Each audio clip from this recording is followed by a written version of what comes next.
샬롬! 사랑하는 고등부 큐티 원정대 여러분들, 오늘 누가 요한복음 큐티 원정대 3일차예요. 물이 포도주가 되는 비밀 레시피라는 제목으로 요한복음 2장 1절에서 12절까지의 말씀을 함께 나눠볼게요. 성경 본문 다 읽고 오셨죠? 네.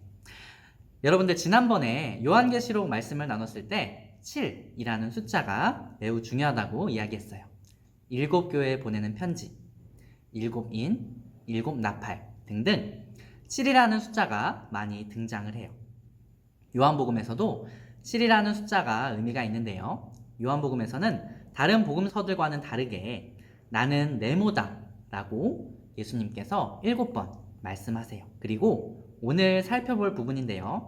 요한복음에는 7번의 표적이 등장을 해요. 표적은 단순히 이적이나 기적의 의미를 넘어서 사인의 의미를 가지고 있어요. 다시 말해서 예수님이 보여주시는 표적은 단순한 기적을 넘어서 예수님이 바로 하나님의 아들이시라는 것을 나타내주고 예수님의 고난, 죽으심과 부활하심으로 받게 되실 영광을 나타내줘요.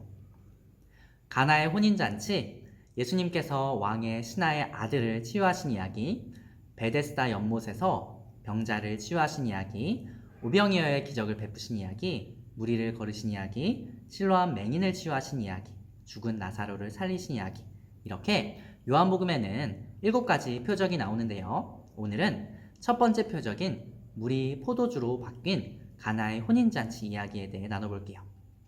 오늘 본문 요한복음 2장 1절에서 사흘째 되던 날이라고 말씀하고 있어요. 어제 나눴던 말씀인데요.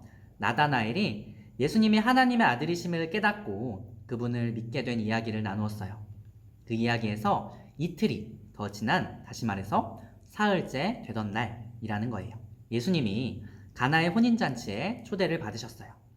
지난 월드컵에서 우리나라랑 축구 경기했던 그 가나는 아니고 팔레스타인 북쪽의 갈릴리 지역에 있는 가나라는 마을이었어요. 예수님과 예수님의 가족뿐만 아니라 예수님의 제자들까지 혼인잔치에 초대받은 것을 보면 그 가정이 어떤 집안인지는 알 수 없지만 아마도 예수님 가정과 많이 가까웠던 것 같아요. 혼인잔치가 잘 진행되고 있었는데요. 문제가 생겼어요. 당시에 혼인잔치에서 빼놓을 수 없는 것이 포도주였어요. 그런데 포도주가 다 떨어진 거예요. 예수님의 어머니가 예수님께 이 어려움을 해결해 달라고 요청해요. 그런데 예수님은 여자여 나와 무슨 상관이 있나이까? 다소 과격한 표현이라고 생각하실 수도 있겠는데요. 하지만 그렇지 않아요. 예수님의 사명에 대한 예수님 자신의 권위와 책임이 강조되고 있다는 것을 보여주고요. 그리고 마리아 또한 예수님의 제자가 된다는 것을 암시해요. 예수님께서 내 때가 아직 이르지 않았다고 말씀하시는데요.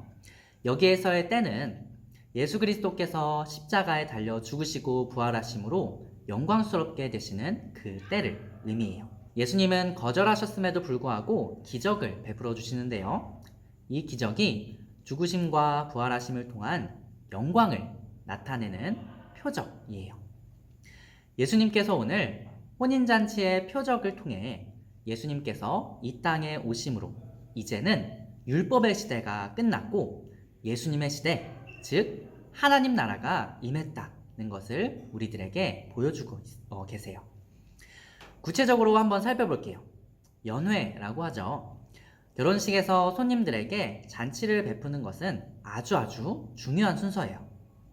그 중에서도 포도주는 당시에 결혼식 필수 음료였어요. 근데 포도주가 다 떨어졌어요. 잔치의 필수적인 음료인 포도주가 모자란다는 것은 결혼식을 망친 거나 다름이 없었어요.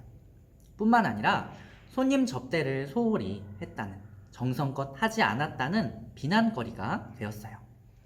근데 예수님은 절망적인 순간을 다시 잔치로 바꾸어 주세요. 어떻게요? 물이 포도주가 되게 하심으로요.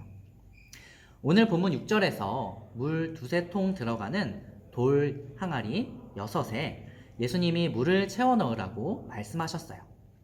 당시의 물은 정결 예식에 사용되었는데요. 포도주는 잔치 가운데 베풀어 주시는 예수님의 선물과 예수 그리스도의 피를 의미해요. 하나님께서 요한복음을 통해 무엇을 말씀하고자 하시는 것일까요?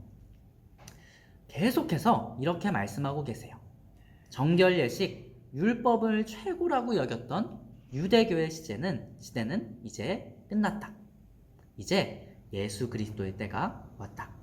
하고 말씀하고 계시는 거예요. 하나님 나라를 살아가고 있는 우리는 이전의 율법의 세대가 아니에요.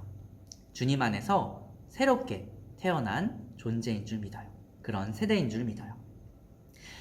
그런즉 누구든지 그리스도 안에 있으면 새로운 피조물이라. 이전 것은 지나갔으니 보라 새 것이 되었도다. 아멘. 주 예수 그리스도 안에서 우리는 새로운 피조물인 줄 믿습니다. 사랑하는 고등부 여러분들, 하나님은 오늘 요한복음 말씀을 통해 우리에게 이제는 율법의 시대, 모세의 시대, 구약의 시대는 지났다. 예수 그리스도께서 오심으로 하나님 나라가 도래했다. 말씀하십니다. 여러분들의 삶 가운데 절망이 있나요?